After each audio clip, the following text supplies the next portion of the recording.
Hello, Internet, and welcome once again to the Free-to-Play cast, brought to you by MMOBomb.com, your home for all things free-to-play related. I'm your host, Mike Byrne, aka Magic Man. We got lots of big stuff to talk about today, including some news that just broke today. This is episode 157. We're recording on October 14th. You're watching on the 15th or later, but let's get right down to it with our hosts from Free-to-Play Weekly. You know him. He's apparently the sexy one out of the three. Mr. Zach Sharps. What's up, sir? Nothing much, but all I gotta say is breaking news. Breaking news. As soon as I got online this morning and opened up the emails, I was a little bit surprised. We'll get to that right off the bat, but first we need to introduce Mr. Jason Winter. Yeah, and I'm doing great. I'll probably be. I'll try when I sneeze to pull my mic up or something, because I'm not feeling well. But Trooper, still with us because of big news. Because of big news. Let's get right to it. All right. Well, the big news that broke this morning, Dom Games announced, yes, as we all knew for a while, Black Desert Online would be coming to Europe and markets in the West here in North America at some point next year, 2016.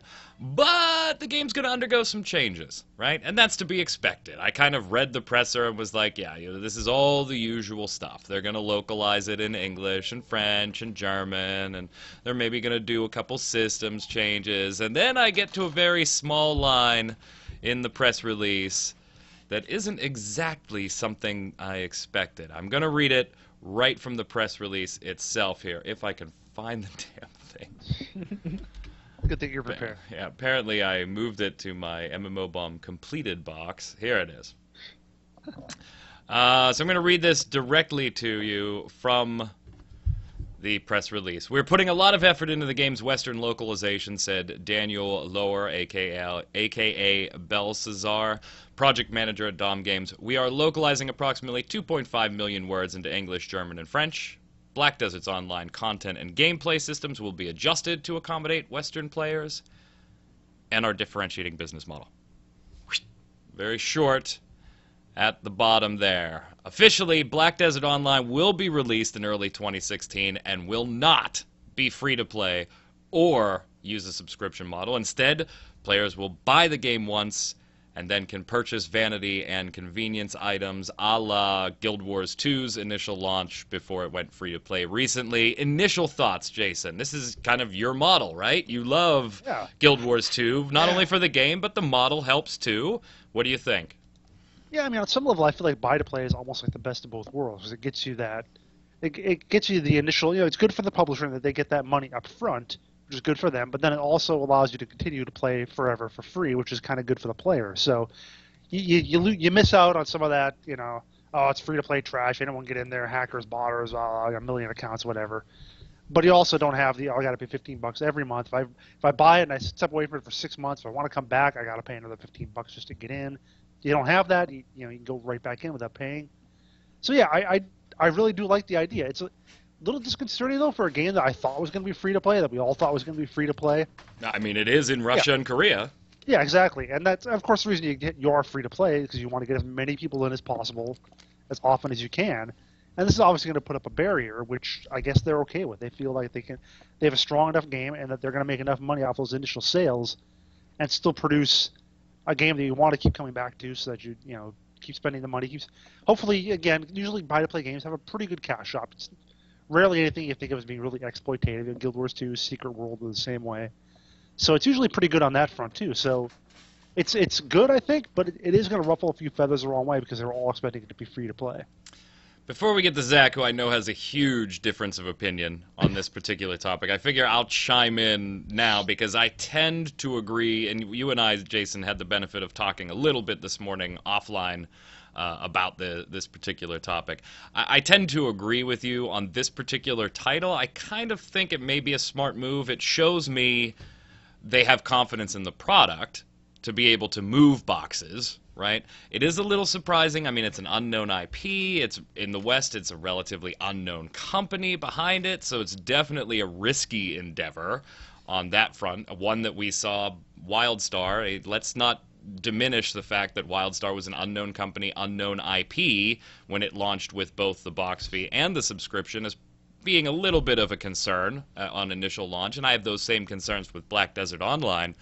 But I do kind of like the idea that, okay, we think we have a product that is worth selling, and based on all the research we've done, yeah, free-to-play is going to net us more people on day one, but we think that the people that are going to like Black Desert Online will probably enjoy this Guild Wars 2 type model, this Secret World type model a little more.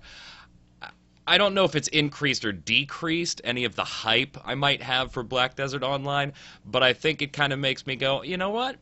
If you're that confident in your product, and you have a good product, I'm kind of okay with this, even though I work for a free-to-play gaming site. Zach, you think a little differently. What's up? I think it's a terrible move. Completely terrible move. And I'll first off say that I'm fine with buying it. I will still buy it, but the thing is, I'm not the average viewer on this particular right, and website. none of us are. I mean, we're going to play them regardless. Yeah, exactly, yeah. And I'm the type of person who does like the buy-to-play model, but what really strikes me as criminal when it comes to this particular game is the fact that it is free-to-play in Korea already. So they're essentially going to be charging you for something that is already free, which is completely absurd in my opinion. Because think about this, like if you were to go into a store and you see that a bargain bin had a bunch of like free products in it, right? And you go up and you pick up a few of them, and then the next day you go back and that same bargain bin of free items turned into a particular dollar amount, regardless of the dollar amount. Wouldn't you feel a little bit like, why was it free to begin with? Like it's one of those things where we look at the payment models and the hierarchy of pay to play. Once a pay to play game fails, it goes buy to play. Once a buy to play game fails, it goes free to play. But it's going in reverse order in this case. I mean, I almost kind of expect them to go pay to play next year or whatever because they're going in the opposite direction. And I think this causes a concern because the cash shop is going to be vanity and consumables and basically just a bunch of convenience items. And so when we look at what the cash shop is in Korea, which is essentially what the cash shop will be over here in North America from their description thus far, it causes a concern that they're basically taking the free-to-play model that's over there, dumping it into a buy-to-play model, and still charging you money up front. So it's really not a good move on their part. I think a lot of people are going to see this as a scummy move, and unless they make the buy-to-play price cheap, like maybe $20 or maybe $30, I don't think a lot of people are going to be paying $60 to get into this game when they know it's free to play already in another country. It's fun watching Zach talk sometimes because sometimes his Skype is just like a little lag, and so he looks like a Muppet. I noticed the words don't match up sometimes. Like you'll have badly dubbed. 4 sentences of perfectly synced audio, and then 2 sentences where he looks like he's in a Godzilla movie. I'm sorry, It's Logitech's fault. Okay, but here's the thing, though. I mean, does that really bug you? I mean, look at something like World of Warcraft, right? It's got various payment models in all kinds of places all over the world. You've got your subscription model here in the United States. You've got a pay per time over in China, essentially a free service in other places of on the globe. Does that really bother you that in one market they said, okay, this is what's going to work best for this market, and this is what we think is going to work best in the Western market, and catering the payment model to the individual markets rather than, all right, we're just going to launch this and hope it's the best monetization model to give us the biggest thing globally, Jason? It's always going to be what you're used to, I think. And with World of Warcraft, I don't remember exactly when it launched or how it launched, in other regions. But I'm of the opinion that it launched at least first in North America, in the West. Maybe it launched simultaneously in China. Maybe it was a little later, or whatever. So when it launches in the West, people are saying, okay, it's a box price, got a sub. Okay, we're used to that. Oh, later on you're going to do something different in China? Okay, whatever, we don't care. We're used to this. Whereas people are just used to, they're expecting this to be free-to-play. It is free-to-play. You can get into Russian servers or whatever right now. People have done that. We've all been expecting that. So for them to now announce that it's going to be buy-to-play makes people say, why? Why has it been okay to be free-to-play over here for so long, and now it's going to be buy-to-play over here? Yeah, why are you charging that extra money? What are we getting out of it? Whereas if it had launched... I think if it had been the other way around, if it had launched here buy to play, 2 years ago, whatever, and then launch in Russia as a free to play, I don't think there'd be that much of an issue with it. But because we expect one thing, it kind of messes it up. They're going in reverse order is Yeah. essentially what's going on, and that is something that would hurt consumer confidence, because moving forward, what are they going to be doing in terms of everything else? Are they going to get rid of the soft level cap that's in Black Desert and make it so XP potions that could possibly influence the character's power moving forward, or is that going to be removed? Or are they going to still continue to put in the same things within the item mall that's over in Korea over here in the United States? Because that's one of the things that a lot of people sort of swept under the rug, is the fact that this game has an infinite leveling system where you hit a soft cap, I think at level 50, and after that you're still able to level up your character.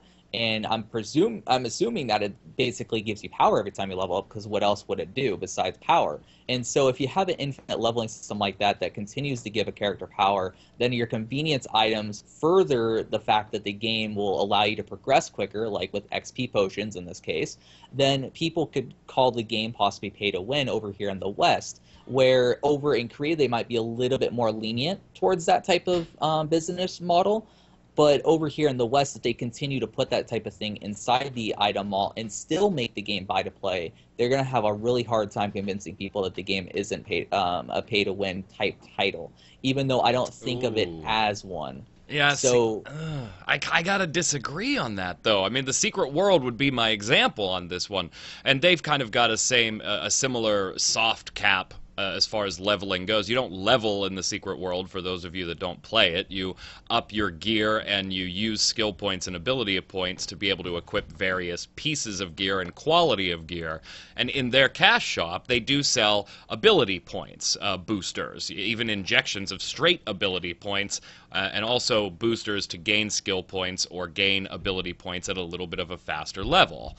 For 1 hour, 3 hours, whatever. And that is your advancement, your soft advancement.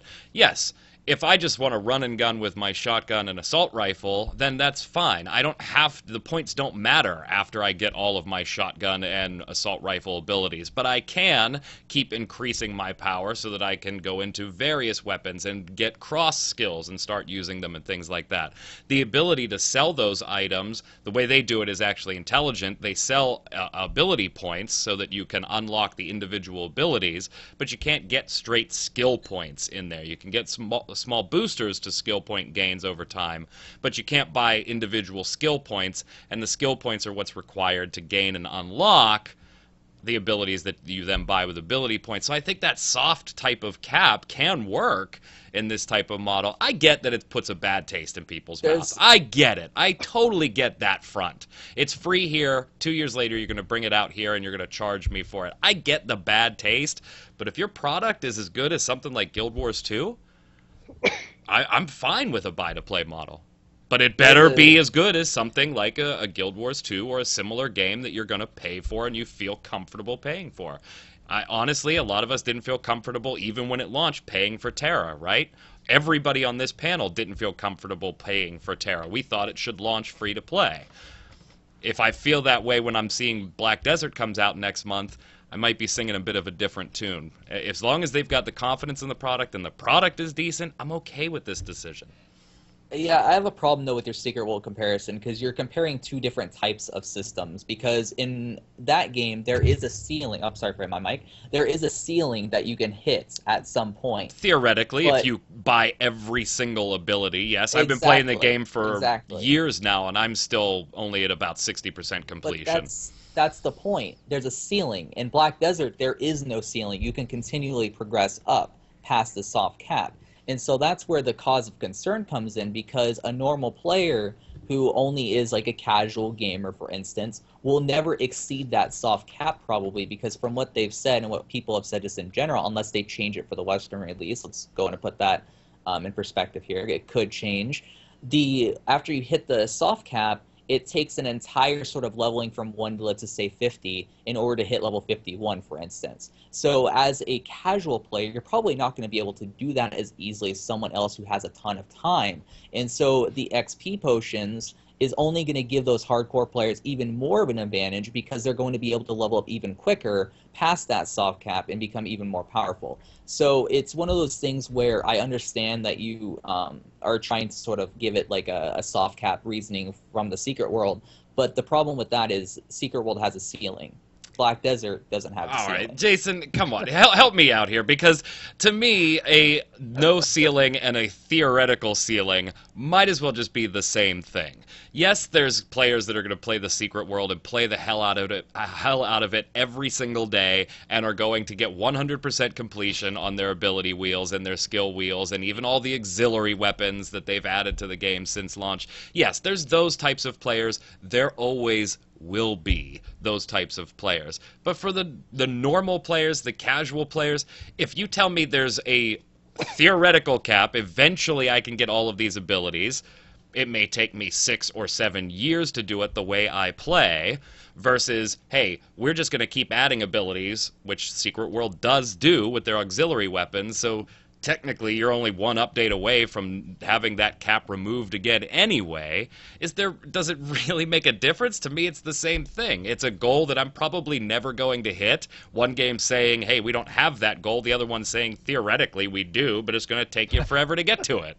It's all theoretical. And does it make any difference on my gameplay experience when compared to somebody that's going to play the Secret World 14 hours a day and get all of those abilities? Yeah, say that until you get into PvP, and then, oh my gosh, he wrecked me. He probably paid to win. It doesn't matter. He's going to wreck me anyway. Sure. And that's the thing, though. Black Desert is a PvP game. The Secret World is more of a PvE game from what I played of it. Now, that's a fair point. I can go with you there. And that's the thing. Like, Black Desert is essentially Arcade 2.0, basically what Arcade should have been. If you played Arcade, you pretty much have played some of the systems within Black Desert. Just Black Desert is on a higher scale. It's way better quality. It's essentially the game that a lot of people wanted out of Arcade, but it has systems in it that I just heard 2 million people decide not to buy it when you called it Arcade 2. Well, that's the thing. I mean, if you're looking at it realistically, and I've played the game with the Korean server account, if you've played the game, you see a lot of simulators between the two. I mean, it's basically somewhat of a sandbox game, even though I call both of those games sand parks because they're not really fully sandbox. And they have siege warfare, castle warfare. They have a lot of the similar elements. And so when you look at both of the games, you look at what Arcade did as far as their item mall, and then you look at what Black Desert's doing, and it's not as bad what Black Desert's doing as far as its like XP potion and the fact that it's going to be buy to play. But you look at Arcade and the fact that it has all those systems that allow you to pay to progress a hell of a lot quicker. Like, you can just pull out your credit card and get all the best gear in the game as soon as you hit cap in that game. It's ridiculous. Where in Black Desert, they're making it a little bit harder for you to gain power through buying things, but it still creates the issue that someone who's paying is going to be able to progress and power their character a ton faster than someone who isn't. And that's assuming the convenience items in our shopping mall will remain the same as the ones in the East. Exactly. We're making an assumption on that part of this. Not exactly. Because they never do change it. Yeah, exactly. That's how I'm looking at it. But yeah, it is assumptions. I hope that they don't do it. I hope that they remove the soft cap and just make it a hard cap. If they do that, I'm all for it, except for the buy-to-play model. I still will be against it. But they need to westernize it in a way that's going to cater towards more casual players, but not in the sense of changing up the difficulty of things, but making it so the time-consuming aspects of the game are not as archaic. So you know what this probably is? Just my last thought. The game's probably going to go free-to-play in a year or two anyway. They'll probably change it. This is early access. Pay $60 or whatever, get in now, and then a couple years later when it's free, everybody gets in. Oh, don't make that comparison. Somebody on the site, Niabari, made a similar comment that, what's on the Black Desert article, like what's the difference between paying for a box and a Founders Pack that has a super extended beta period? And to me, it doesn't matter how extended the beta period is, the Founders Pack is ultimately optional. So is this. You just got to wait 2 years until it goes free to play. That's assuming that it will go free to play. You need a final decision to happen there. All right. Neither will Overwatch. All right. Yeah, Overwatch. Don't get me started. Let's talk about something a little more cartoony. Dragomon Hunter area games heads into beta today. Well, today as in when you're watching this, October 15th. Let's kind of, we talked about this very briefly when we saw initial things, but now we've seen a lot more news on it. We've seen, a 2-hour live stream that basically showed a ton of the game's content, the breeding, the growing of creatures, the using them as mounts, the character creation, the party aspects, the hunt aspects. We've seen that now voiceovers will have the ability to be in the original Japanese with subtitles, or you could watch them with their English voice acting instead. So if you're an anime fan, maybe that's something that's cool for you. I tend to leave the Japanese on when I have the opportunity and just read the subtitles, but that's just me. So I just wanted to kind of get a pulse here, because this is one of those games that came out of nowhere. We just got an announcement. It was like, what the hell is this? And it's kind of been growing on me. Like, I'm not super hyped for it or anything. It is area game, so I have reservations there. But it's kind of growing on me as one I do want to check out. Am I alone on that one, Zach? No, I think it looks like it's going to be a thoroughly entertaining game, especially from the live stream. The fact that you're able to like breed different or capture different types of creatures and mount them with the mounted combat system is amazing. Well, I wonder what the first comment will be on this stream. But yeah. Mounted. But the thing is, when it comes down to it, is it a game I'm going to play for a long time? No, it's probably going to be like Echo of Soul, where, except for the fact I don't think it's going to be as bad as Echo of Soul is. Hey, that was your favorite game for like 6 days. It was a guilty pleasure. And I think Dragomon Hunter is going to be a guilty pleasure too, and it's going to be a little bit more of a fun guilty pleasure because it has a little bit more of different systems within it. It's not the same old, same old. There is a little bit of uniqueness within it. I don't think I'll play it for a long time though, because that cutesy anime is just it's gonna make me cringe way too hard after a while. So, Jason? Yeah, see, other than the monster hunting and breeding and ranching and stuff, which I watched a little bit of that in their video, and like one lady put out like a thing of meat, and she was in someone else's ranch visiting, and she put out a thing of meat, and 2 of his things came out. 2 of his Dragomon came out and went to gnaw him on it for a while. One of them liked it, put little hearts over his head. The other one was like, grrr, didn't like it so much. So that kind of thing was cute. I think it could be a really cool, cute little social game and that sort of thing. The rest of it, though, I mean, it's an MMO. You kill stuff, you got classes, you got attacks, and I'm just sort of like, yeah. If you like the style and if you like... Yeah, but you gotta level up those Dragomon to protect your ranch while you're out. So it's, what is it, Puzzles and Dragons, practically. So you gotta level up your little monsters. There's something about combining them, I think, too. Maybe that's the breeding part I was looking at, yeah. Yeah. So, I mean... Yeah, I mean, it's got that kind of neat part, but as I always wonder about with a lot of MMOs that are like, here's this really cool thing we do.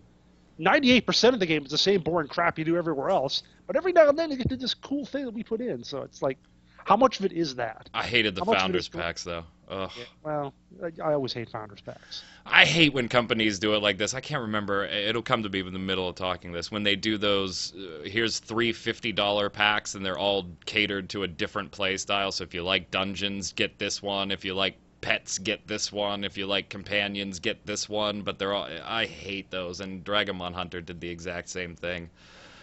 But yeah, I'm kind of looking forward to it. I don't... it's just, okay, all right.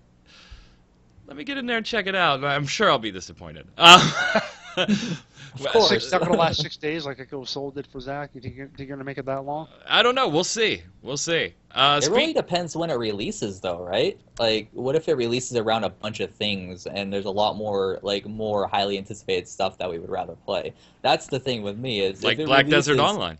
Yeah, if it releases around Black Desert, I'm not going to be playing Dragomon Hunter. Come on now. Yeah, you are, because you ain't buying Black Desert Online. I said I was. All right, speaking of TERA, we mentioned a little bit earlier. We don't have to spend a ton of time on this. I just thought it was kind of a neat little news. TERA's Lost Isle update is now live, and it doesn't add a single shred of endgame content. I thought it was kind of unique for a game that's been out for 3 years now. Basically, what they did was they changed their character creation screen and their character selection screens to be a little more intuitive and a little more spicy for current players. And then they went ahead and did the entire Newbie Island again. The Island of Dawn has been removed and replaced with Stepstone Isle, which has a more direct questing route. It gets people into the story of the overall world a lot faster rather than this whole you're the chosen one type storyline. We did an interview with the senior producer this week, so check it out on mmobomb.com on the changes. And the leveling curve from 1 to 11 is a lot faster. They added a Gridiron Academy PvP map for people that are under the level 65. Off the top of my head, I don't remember the low cap of that. It's something to 64, like 48 58, I think. Is it 50? No, that's 40 to 64. Yeah, 40 to 64. If you want to check out Gridiron Academy, basically it's the same map as Gridiron for level 65s, but it gives you a chance to get acclimated a little earlier. And then they added a cool little... I love this feature, the Returning Hero tab for those that are away from the game for a while. If you have a level 58 through 65 character and you haven't played for a month or more, one character on your server can get access to a care package and the Returning Hero tab for 3 days, which really takes you through kind of relearning your character again, which we have all done with various MMOs over time. I actually really, really liked this update, even though it added nothing for like my level 65 to do. Zach? Yeah, I mean, when it comes down to it, TERA's worst thing, well, one of those worst things with TERA was its starting area. Its starting area was and abysmal. they finally fixed it 3 years later. Yeah, 3 years later, exactly. And I mean, it really just goes to show how they sort of developed that game. I mean, it really is one of those games that did benefit from free to play. But if you go into like Fate of Arun, for instance, one of the biggest issues I had with that entire expansion was the fact that it was all just like the same types of models everywhere. You go from one zone to another and you're going to see copy pasted everything everywhere. And so I would have to go in and play through their new starting area, but if I'm going to be seeing 50 different types of trees and elk again, it still is going to sort of stir me the wrong way and make me feel like, oh wow, this is a repetitious piece of crap. But it's still good to see that they are trying to improve the game for newer players, because the game itself is still growing. Last time I played it, there was floods of people playing the game still, especially with Fate of Arun when that launched. So I think it's good. I think that they needed to work on other things like mob variety and stuff like that. I think that's more important for the game. I think, Jason, this update probably would have benefited a lot more if it had come out just before Fate of Arun, don't you? I mean, Fate of Arun and the whole Steam thing, which ended up being a debacle with Europe versus North America anyway, and En Masse versus the European publishers. But I think it would have benefited then. It's nice now. I really like the Returning Hero tab, and I could tell that all of this is totally going to get Jason to play TERA again. It would have benefited if it had come out 3 years ago. Then I might have been interested. But no, I mean, I agree. Yeah. Changing Newbie Island, thank God, finally, after all that. Now, the Gridiron Academy, that was their PvP battleground. Now, wasn't that the thing that came out when the PvP came out? They said, yeah, we're doing a PvP thing, but it's only for max level. Yes. I was like, what? How do you... But, yeah, I mean, I don't know. It's better late than never, I guess. And I do love the Returning Hero thing. I do very much agree that a lot of MMOs don't... They only go after... They try to keep the existing players in. People who are already, at max level doing raiding. They try to bring in new players, completely new people who never played the game before. But there's never that much done, I think, to try and get people back who left before. Now, obviously, and that's a lot of what I think this whole thing is about. It's try to get people with both Returning Hero stuff, with people who logged in, tried Noob Island, hated it, left, that sort of thing. So yeah, it is technically kind of designed for me. And who knows, if I can clear out the backlog of everything else I have yet to play, maybe I'll give it a shot. Yeah, and when we talked to the senior producer, they kind of gave it a breakdown, and right now my damn article won't open. There it is. When we talked to Matt Denham about the tab, he says, we all know that life happens, and sometimes we need to step away from a game we love. In MMOs, these breaks mean you fall behind in leveling and gear, and might need a bit of time to remember how this system or that works. And that assumes it hasn't been updated and improved since the last time you played, which if you played before Fate of Arun, a lot of those late game systems have changed. Returning Heroes, a way to get you back into true action combat as fast as possible with a minimum of fuss. For players who have characters level 58 through 65 and haven't played for a month or more, one character per server can receive a care package of new gear to get them back up to speed. There's also a help menu available for the first 3 days of your return with tips on skills and new game features to kind of like help you get back into the rotations and things like that. I love the feature. I love it. Love it. I just want to say one thing. You guys were talking about how no one wanted to pay for TERA. I beg to differ. Yeah, I have that too, and I have 2 regular boxes. I didn't want to pay, but I did. I was really excited for the You just can't game, help it. but it ended up basically being a game that should have been free to play at launch, which was sad. So. I agree. Now, we're not going to get finally on the news here as in-depth as we normally do. When we do a first look, we usually bring it to the free-to-play cast and do a full-blown review of everything here. Last week, Zach Sharps did a gameplay action / Foreign Fridays special on Bless Online, and obviously we can't get super in-depth and review it like we do on the first looks.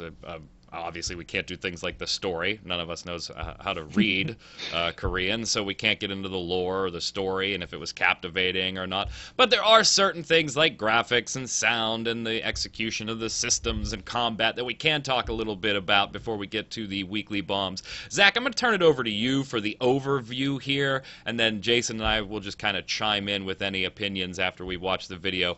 Give us the lowdown after you played Bless Online for a while. Yeah, so I was actually quite impressed. It was one of those games that I saw as a game that probably doesn't have anything unique, but is going to execute at a semi-high level.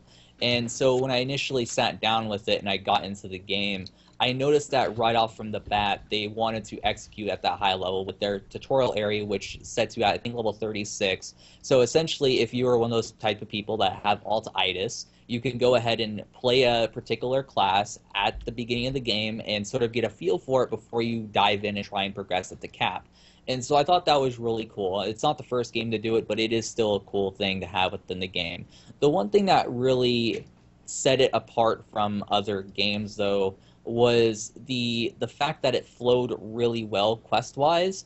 I didn't really feel like I was doing the same thing over and over and over again. I would go from killing a couple things to escorting people back to a camp after I, got basically all the enemies out of Now you got an area Jason's attention. and He brought loves them back. escort quests. Yeah, so there was some escort quests after I took over a camp. And then on top of that, which was really awesome, was the fact that I got to sort of sneak into a large castle. And I'm talking about a large castle. This thing was huge. And I got to go and basically get someone out of jail, which was really neat. I like the fact that they try and vary things up, because time after time, again, we see the same old gather, kill, and it's not even masked whatsoever. It's just blatantly there. And I think that Bless Online flows really well because it does switch up sort of what you're doing all the time.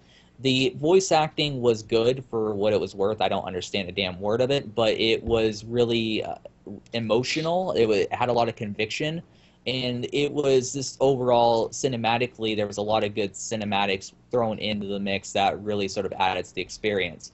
So, I mean, as far as the combat, though, the combat is really something that I had a huge issue with, because I wanted to like it, but there was a lot of issues that I saw that would come down the line in PvP that would cause me not to like their soft targeting combat. Because the game itself is tab targeting at heart. That's what they originally developed, and it's obvious. And then you have an option to turn on soft targeting. It basically puts a crosshair on the screen, makes it as if you're holding down right mouse button, and whatever you're sort of aiming at is whatever will be targeted. But it's not as sticky as like a Neverwinter, for example, that has sort of the same soft targeting combat system. Would you put it more in line with, and this was a big piece of news not too long ago when they went from tab targeting and tried to make it more actiony, would you put it more in line with maybe what WildStar recently did with the Reloaded, with giving you that different camera option, and really the combat itself is the same, but the remapping and the camera movement change it to a more actiony tab target type thing? I would say it's like that, but WildStar had decent combat to begin with. Tap targeting into soft targeting is not as easy to do, and a game really needs to be built around it, like a Blade and Soul, for instance, Right. in order for it to be done properly. And so when I look at it, I sort of look at it like Skyforge's combat, for instance, where you see a lot of the reminiscent tab targeting stuff still there, and that's what really bothers me, because in PvP you're going to be utilizing the tab targeting to be more precise. And I think that for the questing experience, the soft targeting combat will be good, but in the end, I think a lot of the really min-maxy type people, especially in PvP, which the game focuses heavily on with its politics and the fact it has RVR and stuff like that, I think a lot of people are just going to switch back to the tab targeting and have that more precise control over what they're targeting at what particular time, especially in large-scale combat. When there's a lot of people sort of clumped up together, I noticed myself just aiming directly at something and it would switch targets constantly, and this was really inaccurate, which is, it's sad to see. Maybe they'll fix it because it is in beta, but you can't really get that sort of native feel with soft targeting if it wasn't the original idea from the start. The character creation was really good. I think it's the standard for MMOs in 2015, or should be. If you guys have seen Black Desert's character customization, it basically is the same thing. You have the tug-pull mechanic there, a lot of different presets, a lot of different options, a good bit of classes, a good bit of races. The races themselves range from elves all the way to beast-type characters. I think the game itself has potential, but when is it going to release? It's on the Unreal 3 engine, so it's already outdated graphically because Unreal 4 is already out. It's already been utilized in a few games. And so if we get this game 2 to 3 years from now, it might already sort of be dead in the water, where if we get it in a year, I think a lot of people will have a great bit of time with it. Give it a score. I mean, I know you're limited on some of the aspects of this, but let's not review it with a score. Let's, now that you've played a little bit, if I told you it was coming out in North America in February of next year, on a 1 through 10, what's the Zach hype score that you can't wait to get back into Bless Online? Comparing it to every other free-to-play game out there, I would easily give it about an 8 to an 8.5. Oh, that's not And too shabby. 8.5 would be after I get into the PvP and get to see that portion and also the dungeons and stuff like that. But for my initial experience with it, I think it's executed at a really high level, especially for a free-to-play game. And I think a lot of people, if it does release sometime next year, I hope that they do something like that. It will definitely be on a lot of people's radar, I think, especially once they get to see more of the game. They keep talking about how important it is globally. Yeah. Globally. Jason, what do you think?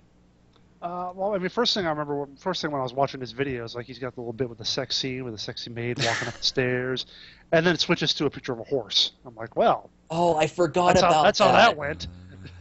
Yeah, that was actually like a full-on sex scene. That's why I had to cut it short, because they literally showed them humping. Like, it was ridiculous. I'm like, am I watching porn or something? Like, what's going on here? Did it have the it was- music? Did it have the porn music? it had different music. Let's just say I'm that. just gonna say that we have now talked about a game that has active sex scenes, and Zach has used the term tug and pull mechanic.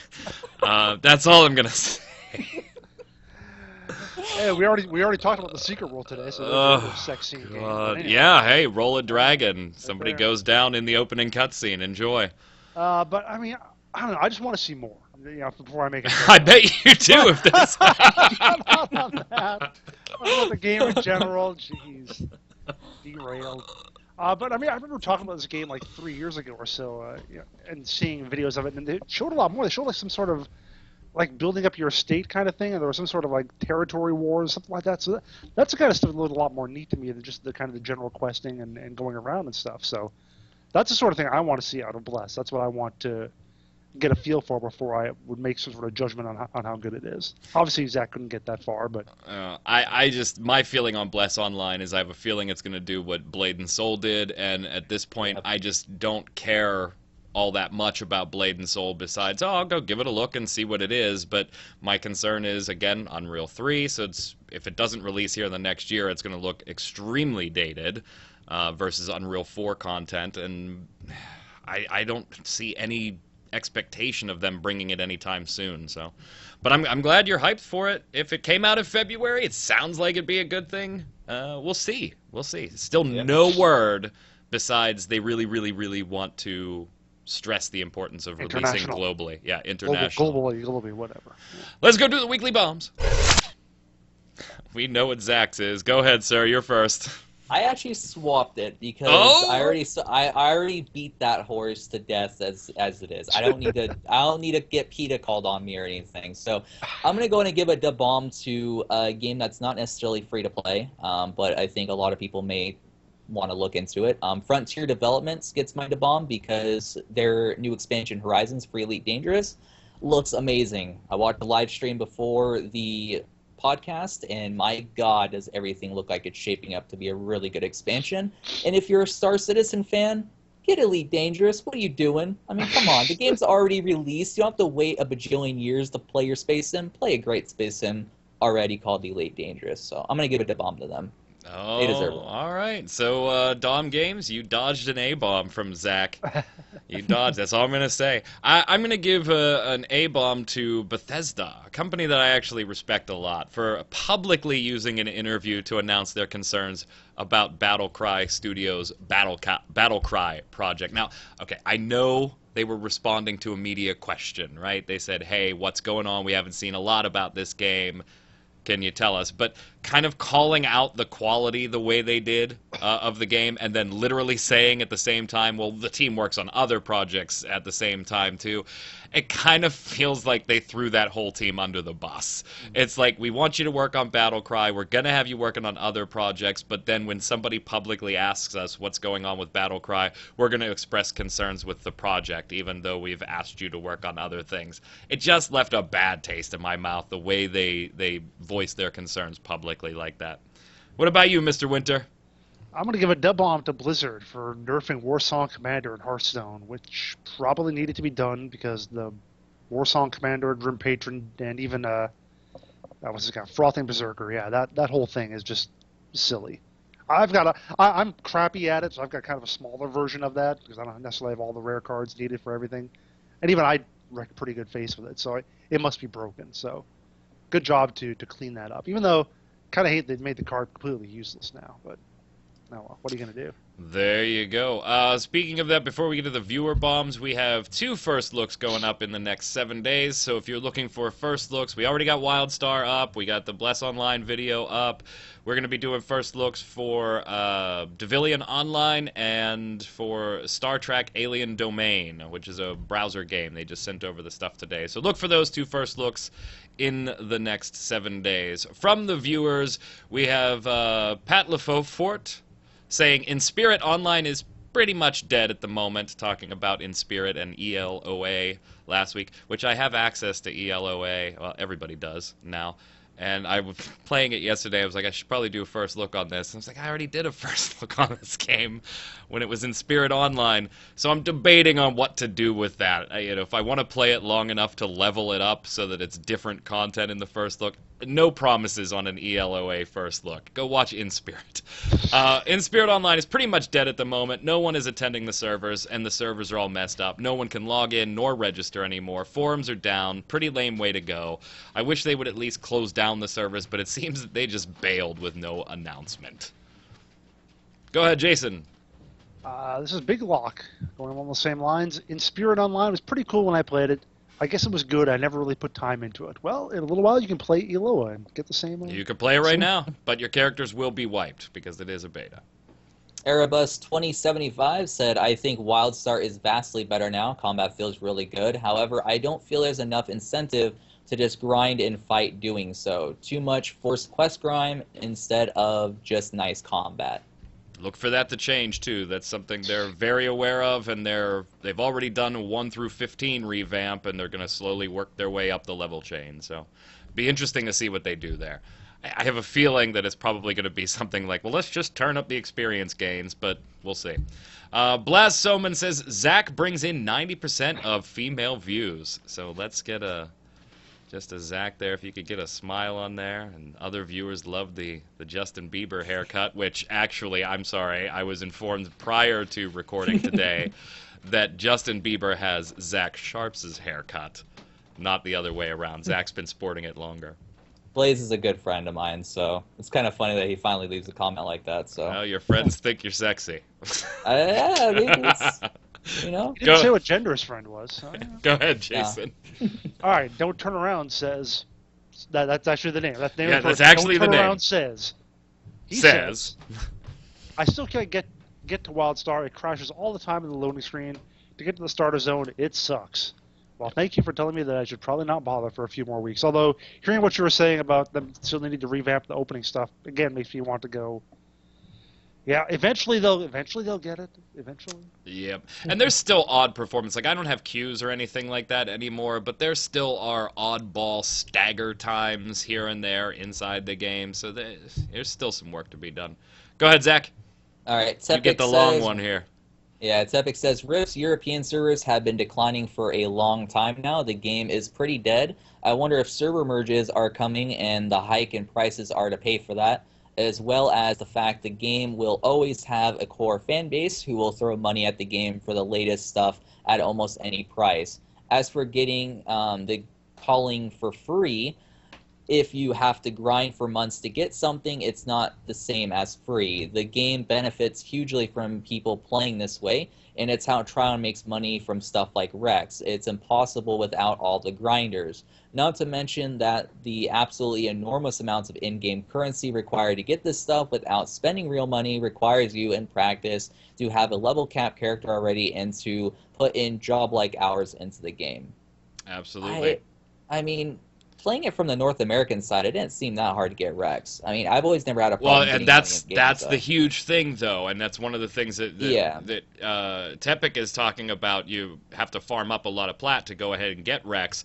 That's even complicated on the EU side of things. When every EU player I know that I've talked to about this says Rex is almost unavailable in-game. There's almost nobody selling it anymore, which makes buying the calling with plat in-game actually impossible. So Tepic kind of dead on there. Question of the week last week, what do you think about the way BioWare intends to implement level sync in Star Wars The Old Republic? Actually, what are your thoughts on the upcoming expansion as a whole? Chris Baker 55 says, first time posting on this site. Yeah, Chris Baker posts on YouTube all the time. Welcome to the site, Chris. Thanks. Question of the week, the whole level sync for Star Wars The Old Republic can be summed up with one classic saying, if it's not broke, don't fix it. I've been playing Star Wars The Old Republic off and on since it initially came out, and only being hooked when it first came out. Over the years, though, I've seen BioWare just make so many interesting decisions over the years, with the end result making Star Wars The Old Republic the quintessential MMO that suffers from a huge multiple personality disorder. Well, that's what you get from just about every MMO that tries to appeal to a wide number of people. You know, it's going to do things that half the customer base hates and the other half loves. So, you're up, sir. I guess I am up. Oh, I get the good one. All right, this comes from Lynn Saint. Level scaling is the single worst thing to ever happen to RPGs. Winters is kind of full of crap on this one. Yeah, I may have put that in the correct sequence of things to make sure you got that one. I wonder. Go ahead, Zach. All right, 9 till. Hold on, Jason. You don't care to respond? I actually am thinking of working on an article to respond to that. Ooh, maybe a new editorial. Save it. Lynn Saint has ignited the fire in No, winter. no. I just think about this like a few days ago because I knew I was going to get this kind of shit. So. Go ahead, Zach. 9 till Fox 1983 says level syncing doesn't really bother me, though it sucks to have you synced at the same level as the zones. I still like the challenge. Being OP is pretty boring to me. Yeah, but I like being OP when I'm doing things like farming achievements and, cosmetic gear. Maybe don't put achievement farming into your game, people. It's boring as shit. V2099 says, answer the week, no comment on Star Wars The Old Republic, but fix the darn Origins, EA. Why am I still getting desync in Mass Effect 3? A-bomb for Origins, hi from Malaysia. Shout out to Malaysia. Thank you, Ninetail Fox. Question of the Romania, though. Question of the week this week. What do you think of Black Desert Online all of a sudden going buy-to-play in the West when it is released? Until next week, put your dub bombs and everything in the comments below. Mr. Winter, where can everybody follow you? Follow me on Twitter at WinterInformal. Follow me streaming on Twitch at twitch.tv/JasonWinter. Mr. Zach Sharps. You can follow me on Twitter at Zach Sharps, and every once in a while I'll post something on lugogaming.com. I'm Mike Byrne, aka Magic Man. You can follow me on Twitter at MagicMan1, MAGICKMANN1, where sometimes, if I don't have shit going on, I will tweet at your face. You can also come over to mmobomb.com and check out all the articles, videos, giveaways, and all the content we've got there for you.